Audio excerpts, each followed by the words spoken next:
Land, desert land, swamp land, ocean land, rocky land, mountain land, flat land, land on lakes. These are all the types of land that you can wholesale today. How's it going, guys? Zach Ginn here. I'm so excited to bring you this video. I've been getting requests up the wazoo for this. I'm gonna give you a complete breakdown of land wholesaling and land and real estate investing. Land is one of the most least sought after deals that most real estate investors and wholesalers never do.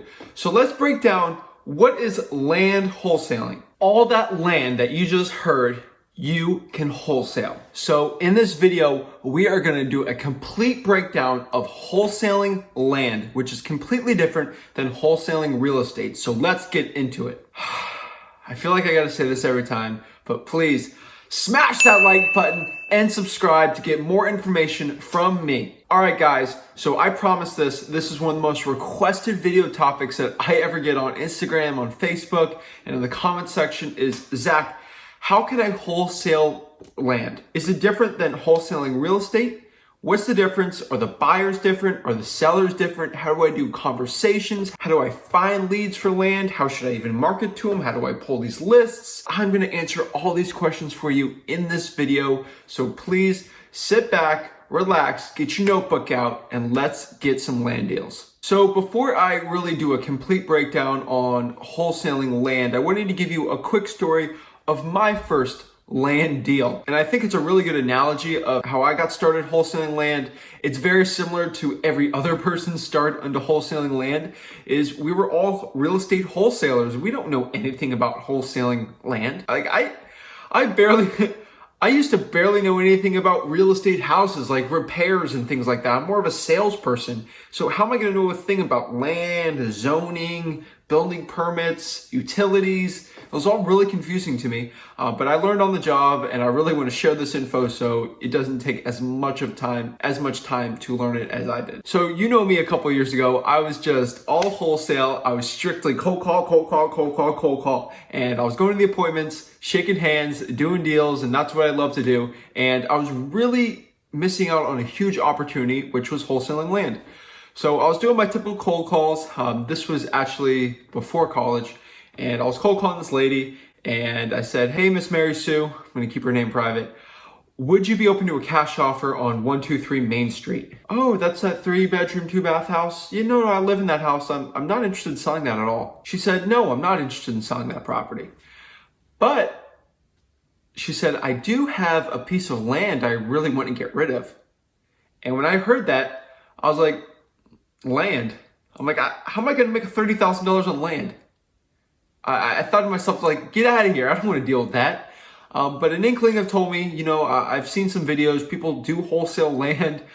So why not give it a shot, right? If I just lock it up, try to find a buyer, what's the worst that can happen, right? And this was in an interesting city. So I gave it a shot. I said, okay, what's the address of the property? She told me the address of the property. I got talking to her. This was a piece of land she inherited from a relative through probate. It was an hour away from where she lived. It was just a quarter acre. It was just sort of sitting there. And I didn't even realize that I had gold on my hands. It was a infill lot, which means that there was a property here, and in the middle, there was just a plain old lot.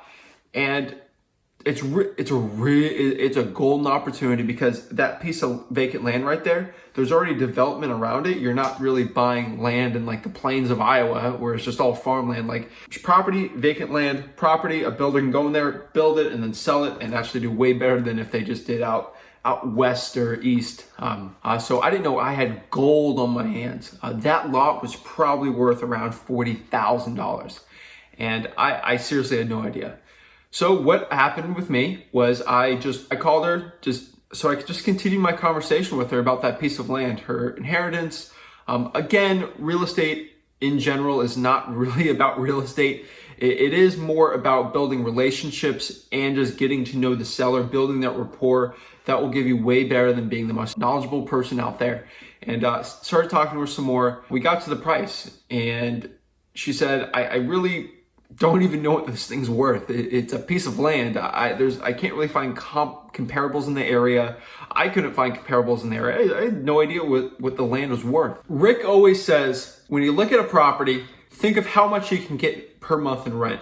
So if you know a property can get, at worst case scenario, around $1,000 per month in rent, take what the rent is and just multiply it by 100. So if the thing is getting $1,000 a month in rent, you can assume that the thing, at worst case scenario, is worth around $100,000. Here's the problem with land. You can't really get much value for land unless you put a mobile home on there and you're a landlord and you're getting maybe $300-400 for the land underneath them. It's really hard to find comps like that. And there's no mobile homes there, especially on that property. What was I gonna do? So I had to go to plan number 2. When you can't find the value of a real estate deal, is you just find a buyer and see how much they'll pay for it, right? So I didn't really have any buyers for the land. So what I did was I just kept negotiating with the lady over the phone, and I just figured out the cheapest price possible I can get for it. So I was negotiating with her, and the cheapest price possible I can get on that property was around $20,000. And it seems like that was a lot, and I wasn't gonna buy that at that price. But I knew I could wholesale it and maybe make $1,000 to $2,000. So I just did it, locked it up for $20K. I said, hey, what's the worst that's gonna happen?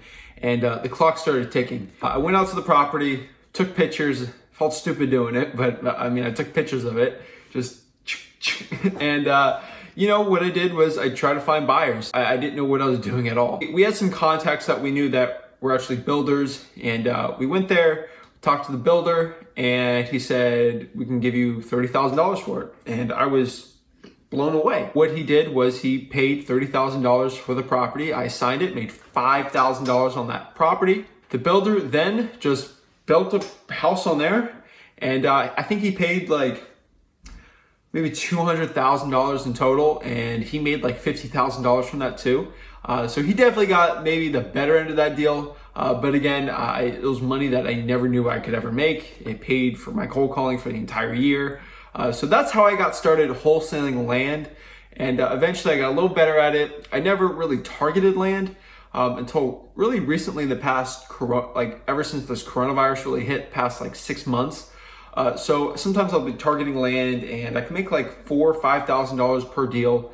We made some $7,000 ones too. It's hard to push 10K for the land deals for us. It's just extra revenue for us, and I can't really complain, right? So that was my story on wholesaling my first piece of land. So now I want to share with you actually the differences between wholesaling real estate and wholesaling land. So before we actually have to know any of this, we got to know the core differences between the two. So again, wholesaling real estate is simply just wholesaling a piece of property, which is land and a building. And the best way to find a discount on that property is to go after a certain type of specialty list, find a motivated seller on that one, and you go on the property with the seller, or you do it virtually over the phone, and you try to find a discount on the property. You have lots of comparables, so you have a lot of information on what you know it'll sell for, and you want to try to get things around 65, 70 cents. 70 cents is really pushing it. Maybe that's in like a really saturated market, but 65% of the value of the home, and then you try to wholesale it and make a nice big profit on the property. And there are a lot bigger margins on those versus wholesaling land, where you just have a piece of land and you just get it at a price and you find a buyer and you make a difference on between the two, which is the same as wholesaling real estate, except the difference between that is with real estate, actual like property, like buildings and land, you're wanting to get that 65%, but when it comes to actually land, we really want to be at 25% of the actual value of the land. Make sure there's no margin of error for this one, and you get the best deal possible. So if someone's giving you something 50 cents on the dollar for land, it's just not worth it. There's a lot of headaches. So just like wholesaling real estate and wholesaling land, the extreme similarities of it is with wholesaling, you're just assigning a contract. You're doing the same thing with land. You always want to make sure, and if you really don't know the price of something or the value of it, what you really need to do in all sorts of wholesaling, even if it's in buildings, real estate, or in land, you want to make sure that you have an extremely strong buyers list. Find your buyers first. Find so many land buyers. A lot of them are actually going to be builders versus a lot of flippers when it comes to actual real estate. So what I recommend is you go out and try to find all the builders possible that are interested in land building, cold call them, go to PropStream, go find them. It's pretty easy to do. Just do the vacant land buying. You actually go to ListSource to find data on the best land to get to. Just find cash sales on vacant land. On PropStream, you can actually find cash buyers of vacant land. What I do is find them, skip trace them, cold call them. But that is my recommendation. So if you want to use PropStream to do that, just go to listrei.com. That's where you get a free trial to use PropStream and find some land buyers. So with land, the same thing applies when you don't know the prices. Just go find the buyers and see how much they'll pay for your piece of land, or in real estate, how much the buyer will buy for that piece of property if it's in generally okay condition. And what you can do is just reverse engineer it. So just like a piece of land, the guy says, hey, I can give you about $20,000 for it. You know that you need to get it for like $15,000, $16,000 at least to make at least like around $4,000 for it. So that's a cool little trick. You just reverse engineer it with the buyers, but always have a strong cash buyers list with land, because hey, you lock it up, you can bring all the buyers to the piece of land. It's not like you use a lockbox there. They can just go there and, check it out. With land, it's a little different than wholesaling real estate on, maybe you want to physically go to the appointments. Still, you probably get a better price doing that. Again, in real estate wholesaling, you always want to be ABL, always be leaving. I do always recommend that. Always be the person that's just kind of pushing away, being like, I don't know if I can buy this, have you sell me. When it comes to land, you're going to do that, but 10 times more intense. So you're going to be way more intense of, I don't want land. I don't want you, like they're going to have to come at you like crazy, extreme motivation, so you can get that 10 to 20% of the value of the property locked up. What we really need to understand about land also is we got to ask these questions for ourselves. We need to look up, just like wholesaling real estate, a lot of wholesalers don't even do this on the real estate, let alone the land, is they got to check to see if there's any liens on the property. So a lot of people that have land and they don't even know what to do with it, they don't even pay taxes on it. So I have a lot of land sellers that don't pay taxes, comes out of their pocket, but always check if there's liens or from other investors. Just always check the liens, see if there's judgments on the property, because there might not even be enough equity on that land deal to even make it work, because we're getting at such a low discount. I always like to check the titles, so go to the clerk of the court and just search the records, make sure the title's sort of clean before I go any further with the transaction. Again, I'm not a title company, but you can do some due diligence. Always when I'm dealing with land, especially when I lock it up, I always want to call the zoning and just make sure the zoning department has it in good standing. Hey, is this a commercial, residential? Can I actually build something on this if I purchase it? It's something very important to do, because if you're stuck and you say, hey, this can only be vacant land, it can't be built on, this is only for commercial, you can't really build residential, or this is residential, it can't be a commercial at all, the utility doesn't work for here, there's an easement, you can't put a driveway here, it's all a mess. So always call zoning department of your local city or county ordinances, and just go call them, find the number, and always ask. Make sure you lock up that contract first before we do anything. And the last one is land usable? Is it desirable? Am I out in like the cornfields of Iowa or Nebraska, just like half an acre on there, or do I have half an acre in San Francisco? Obviously, those two pieces of land are completely different, but it's always important to know what the use of land and the use of the buyer can be to see how much you'll pay for it and how much of an assignment you could potentially get. So what are the most valuable pieces of land to get, and what are some of the least valuable? So it's really easy to find land and get land contracts in places where it's just rural areas where there's nothing developed anywhere around, and you're just kind of just choose half an acre out of just a huge plot of land. It's really hard to find deals out there because no one really wants to build out there because it's just hard to get electricity. It's just a lot of effort. I live here in Florida, so anything out west is really easy to get. I can get land for like $4 or $5 an acre, but it's in the middle of nowhere. It's undeveloped. It's all trees. You gotta level it. I mean, it's just some things you gotta understand about land is if you're in the forest, it costs a lot of money to clear that. So the most valuable ones, like I've said before, infill lots. Those are lots in between developed areas. You can find them, they're very valuable, but a lot of people hold them. A lot of actual older people like the land bank, which they just buy land and they keep it as an asset that just stays there. Again, you have to pay taxes and it doesn't give you any money. I can go into a whole Robert Kiyosaki thing about if it's an asset or a liability, but I'm not going to go there right now. There's a lot of people that just hold on to the land for dear life. I think it's worth $1 billion and it's not. And it's been on the market for years. So those are not the sellers you want to deal with. So let's get into actually how you find land. So how do you find land leads? Again, the easiest ones to do is just go to PropStream, search vacant land, make sure the equity is basically at 100% there. Smile and dial, right? Just SMS them and then cold call them. And I would just attack those land leads and you just got to go find them. I recommend SMS for the land leads because if someone's really motivated, they'll text you like, yeah, I got a piece of land I need to sell. And then you can go have that conversation over the phone. Again, you maybe want to call those landlines after the SMS and try to get to them.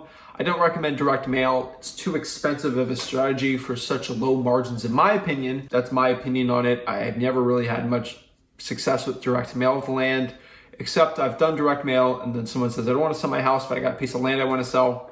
We've made money off of it, but never enough to really make a huge profit. It's always cover the marketing. So land's really important. You can make a lot of money on it, but just be careful. Don't expect to make millions of dollars in land right off the bat. We don't do that. We like to focus more on the real estate side of things, but overall, I think if you SMS it and you cold call those land leads, you should do pretty well. And land usually doesn't trade hands too often when someone owns it. So those lists, once you skip trace them, you should keep them for almost a year.